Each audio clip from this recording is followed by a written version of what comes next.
think also, you contribute in different ways. Obviously, you're contributing in your own role, but you contribute to your team in different ways too.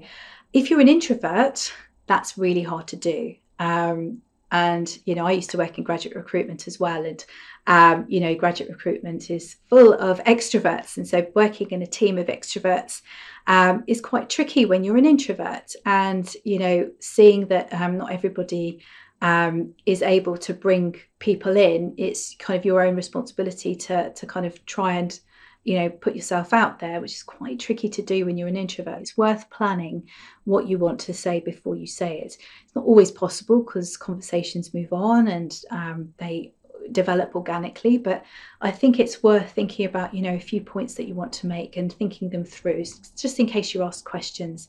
The beauty of that is, A, you've got visibility, but also it allows you to get out of your comfort zone and to allow you to contribute in a genuine way. So if you really have something to say and it's valuable to the conversation, then do say it. And I think it just allows that respect to be made in between colleagues. I think when you're new, there are certain behaviours you want to exhibit, and some of them are a little bit trickier virtually, but it can be done. So, for example, proactivity. So one of the things that I've realised is that, there are going to be times when either teammates or the team are swamped with work, and there's going to be peak times throughout the year that you're going to sort of realise that you may end up having to work later, or sort of specific periods of time where it's going to be much busier. So there may be teammates who just won't be able to get lunch or coffees just because they are so swamped. And one nice thing to do for them is to offer to help them through their work, but also to look after their well-being by making sure that they have that sustenance and that refreshment as well. It also allows you to understand them and their work a little bit better. It's just a really simple but kind thing to do. The other thing is to learn by doing. So often people learn better by just getting stuck in right away and just getting on with it, and rather than just waiting for the training to happen. So I think one of the things that you can try and think about is, the learning by doing.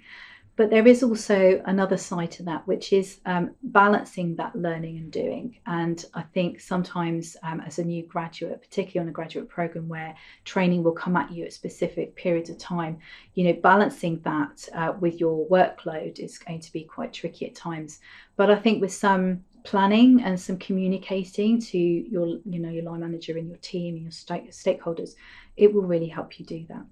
I think obviously, being professional, we'll talk about that in another episode around sort of business etiquette and learning sort of the professionalism. But I think, learning from others, but also thinking for yourself about what's kind of acceptable to do or not, I think would be helpful. And I think starters, you mean to go on. And I think, teamwork and absorbing things quickly, those things are quite helpful, so that you don't have to keep repeating. But it doesn't mean that you can't ask questions. Your team are perfect people to ask questions from. They really are.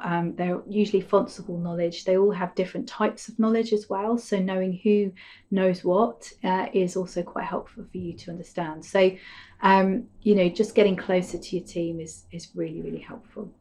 Thank you for watching. I hope you found it useful in terms of thinking of the things that crop up and allowed you the space to think about how you might handle these situations. If there's anything from this topic or throughout the series that you think you want to explore further, then please do book a time with a careers consultant. We're not just here for the job search, we're also here to help you through the transition between university and work. Before you go, if you liked this episode, please do feel free to press the little like button. And also, if you'd like to stay in touch with us, please feel free to subscribe to our channel. Thank you.